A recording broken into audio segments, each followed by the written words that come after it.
इस भजन मार्ग में चलने पर जो हमारे पूर्व प्रारब्ध हैं, जो पूर्व अशुभ जमा हैं, वो आक्रमण करते हैं। क्योंकि भोग भोगने से ही नाश को प्राप्त होता है, यह शास्त्रीय सिद्धांत है। हम जो कह रहे हैं बहुत सोच समझ के कह रहे हैं। हमारे जो महापुरुष जन बोले बहुत सोच समझ करके, आपको बिना ननुनच किए, बिना कोई विचार किए बस उस पर चल पड़ो, उस पर सोचो ना। अगर आप ये सोचते चरण छूने की, चरण दाबने जब जाते थे तो एक बार हमने उनसे कहा कि कभी कभी बड़ी अशांति हो जाती है। बोले भजन करने वाले को ये होती, पर जो भजन के साथ सेवा करता है उसको नहीं होती। आप सेवा करते हो?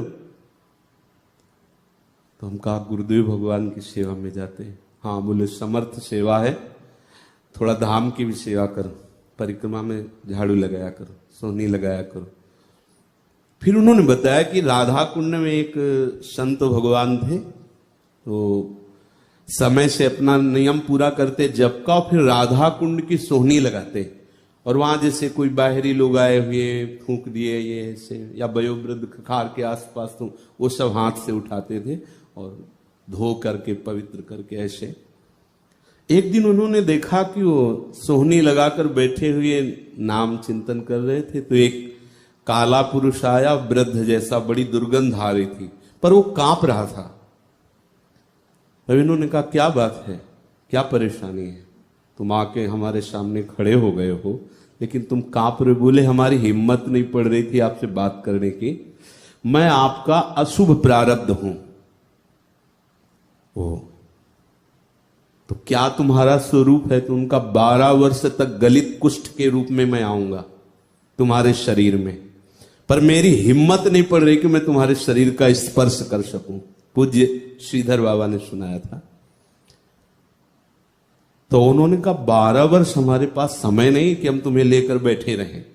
देखो प्रारब्ध ऐसे नहीं पूछता, वो तो आके गिरा ही देता है।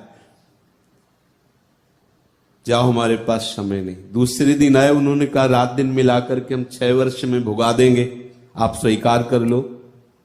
तो 6 वर्ष बहुत समय होता है। ऐसे कई दिन आने पर फिर उसने कहा भोगना तो पड़ेगा आपको, क्योंकि हमारा भी मान रखना पड़ेगा।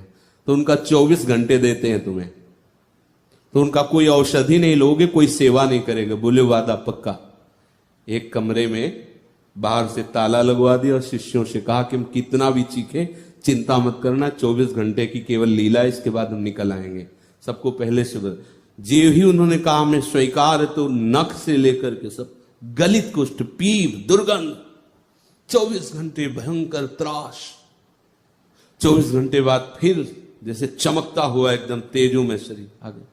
देखो 12 वर्ष यही भोगना था, लेकिन राधा कुंड की सेवा और नाम जप का प्रभाव उनको प्रारब्ध ऐसे आ रहा है। अगर आ भी रहा है तो कितना कम, 12 वर्ष का 24 घंटे में आ रहा है। और वो ऐसे, तो क्या ये केवल उन्हीं के लिए सिद्धांत नहीं है, इस सबके लिए है। ये शरीर है, इससे कुछ शुभ अशुभ कर्म बनते रहते हैं, इस सेवा में लगावे। और सबसे बड़ी सेवा होती है आज्ञा। यदि आपके लिए आज्ञा हो गई कि आप बैठ जाओ, बस बैठ के सुनो, तो गुरु सेवा हो रही। तुम्हारा पाठ भजन उससे कोई मतलब नहीं। हमें मतलब है कि हमारे गुरु ने आज्ञा की, हमें ये सेवा है। बोले कुछ समझ में आता, कुछ लाभ मिलता हो, हमें इससे मतलब नहीं। हमारे गुरु ने आज्ञा की, बैठे बैठे। जब तक आप अपने मन की चलाते रहेंगे, अनुमान लगाते रहेंगे, जब तक आप कहीं न कहीं राग द्वेषात्मक वृत्ति रखेंगे, तो एक प्रारब्ध कर्म बख्शेंगे नहीं। ये हम क्यों कहते रहते हैं? क्योंकि लक्ष्मण रेखा के बाहर हुए तो ये प्रारब्ध आपको बिल्कुल परेशान कर देंगे, और लक्ष्मण रेखा के अंतर्गत रहे तो ये प्रारब्ध आएंगे। ऐसा हम नहीं कहते कि नहीं आएंगे, आ सकते, पर परेशान नहीं कर सकते। ये जो उपासक होता ना कि ऐसे, ये नहीं होता। नाम में इतना हाई करंट है, मंत्र में इतना हाई करंट है, कोई प्रेशर तुम पे डाल ही नहीं सकता, कोई नहीं डाल सकता। त्रिभुवन का कोई भी व्यक्ति, वस्तु, स्थान, ग्रह, नक्षत्र, दैवी शक्ति कोई भी नहीं डाल सकता। तो अगर आज्ञा में रहोगे और सेवा, ये पक्का अच्छे से दिमाग में समझ लो, सेवा ही तुम्हारे अशुभों का नाश